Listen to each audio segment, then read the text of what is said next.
Today's part 2 of my series on guitar improv. I'm talking about how to get started improvising with my favorite technique that I use with all of my students. And I'll show you how to incorporate it in your own practice routine. So stay tuned.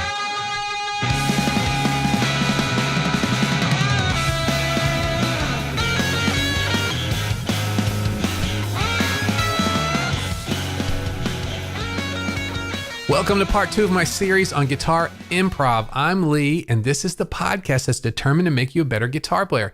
No matter if you're just starting out or you've been playing for years, this is the show that will help you become the guitarist that you always wanted to be. How do I get started improvising? Helping a student get started improvising is one of my favorite things to do.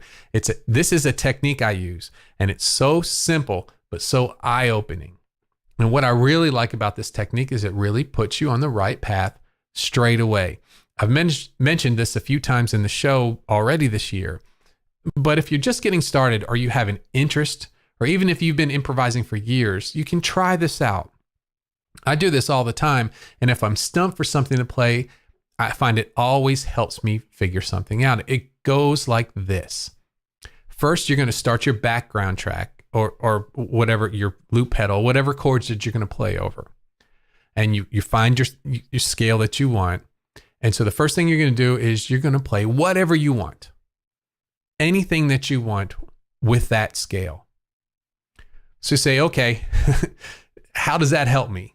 What part of that, helps? So, well, that part lets you know that there are really no rules to this. And we've moved into a different place. We've moved into an artistic place. We're going to be making some things up. But part 2 is where we really get on the right track. So here's the second part of that. When you're done saying what you're going to say, hit the tonic note. So you might say, whoa, okay, this turns things in a different direction. This is the beginnings of what's called phrasing. And we're starting to work on your musicianship at step 1. These aren't just scales. They aren't just notes. We're building statements. We're communicating our ideas and our feelings with music. How do you do that? Well, you do it in phrases. Short, digestible statements that get your point across.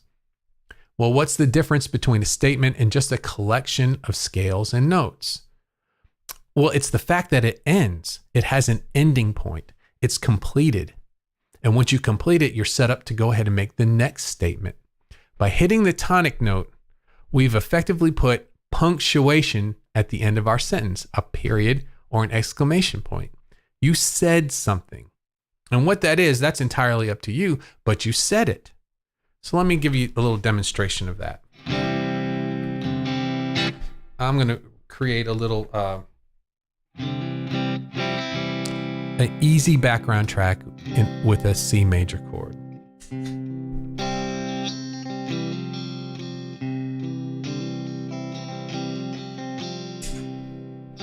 Okay, so I'm going to play a few notes. I'm going to play anything I want. Use pattern 1.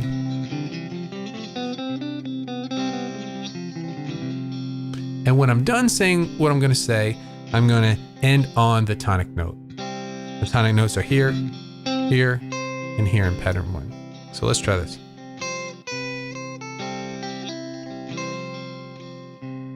Ended on the tonic note. Very short, easy phrase.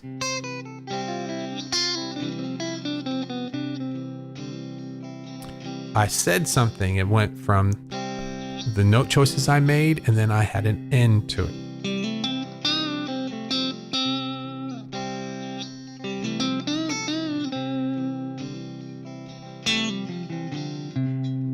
Each one of these little phrases, I'm stopping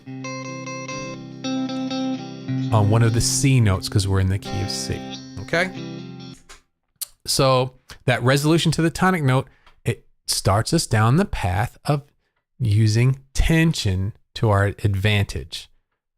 So what do I mean by that? There was no tension in that. Those were very inside sounds, and I ended on the tonic note. It sounded very final. It ends. But this time, I'm going to try some stuff. I'm not going to end on the tonic. I'm going to end on another note.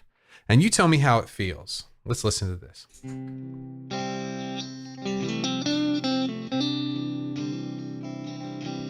So there, I ended on a D. the second note of the scale, not the tonic.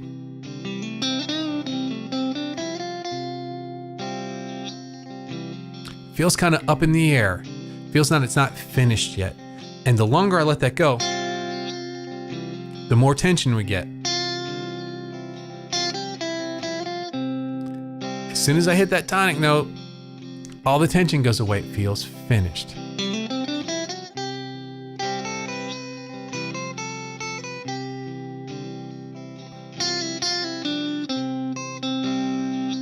Tonic note makes the tension go away. Okay? So you don't have the ending that you had the first time when you do that. In fact, you get some tension. We talked about it. It doesn't feel finished. And we talked about how the longer it lasts, the more tension that builds.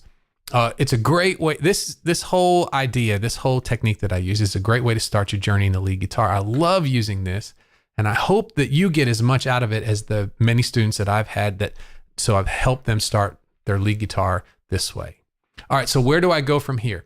We've matched our chord progressions with a scale, and then we started playing. And we played anything we wanted with just one restriction. It had to end. We had to put some punctuation at the end of our statements. This is a big push in the right direction, but how do I move forward from here? Let's start to work on our building blocks and actually improve in a daily practice routine. First, before we get started though, whenever you decide to take on a new direction like this, it's always really beneficial to understand what your goal is. Let's keep the end in mind. We're going to be working on this from week to week, and it's easy to not remember the reason why we're doing it in the first place. Your goals might be different than what I want for you, but my goal for you is to be able to play freely using as many different scales at any place your hand is on the guitar. If your hand is here, you'll have what you need under it. If it's here, what you need under there. It's a very ambitious goal, but it's one it's not impossible. It's something that we can do. Next, make sure that you're practicing the scales that apply to the style of music that you want to play. And you're just going to need to take some time to do a little research about what scales work for the style of music that you want. But that's time well spent. After that, set aside a specific amount of time actually improvising each day, and set a time limit and work on it from day to day. Be intentional with your time improvising. And after that, assemble your chords. If you have a loop pedal, you're set. It's easy. You spend a few seconds playing the chord progressions, hit the loop, and you're ready to go. But if you don't, you can take a trip over to YouTube and just search for a background track. Make sure it's in the key that you need and it's got the chords that you're working on. You can get several of those ready. Just save the links. You have several different chord progressions. Get those ready for your practice for the week. Okay, let's get playing. You press play, and then you play anything you want. And when you're done saying what you're going to say, you hit the tonic note. And that's a great start. It's great for a while, but eventually you'll be ready to start moving forward. The first technique you should use when improvising is to get some mileage out of the licks that you already know. Start playing your licks, but each time you play them, change them slightly. It could be the rhythm you change or the order of the notes you play. You could even play the lick backwards. Whatever you want to change it, but just give it a try. Every time you change it, it might still sound to you like it's that same lick. You just did something to it, but to everyone else, it sounds new. You just made a whole new statement. And getting into this practice, using this all the time, it really opens up your playing immensely. I'm going to give you a demonstration right here. We'll use the same loop. And let's say that this is our favorite lick that we play all the time. Say you end up playing that lick all the time in different songs, different situations. Well, let's do some changing.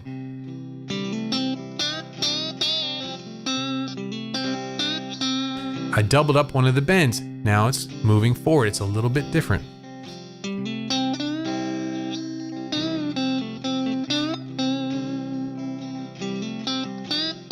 I hung on one of the bend notes right there. Made it last longer. Completely different. Played it backwards that time. I started on the low notes first, then went to the bend note. All right, so now I'm just gonna mess around with it a little bit.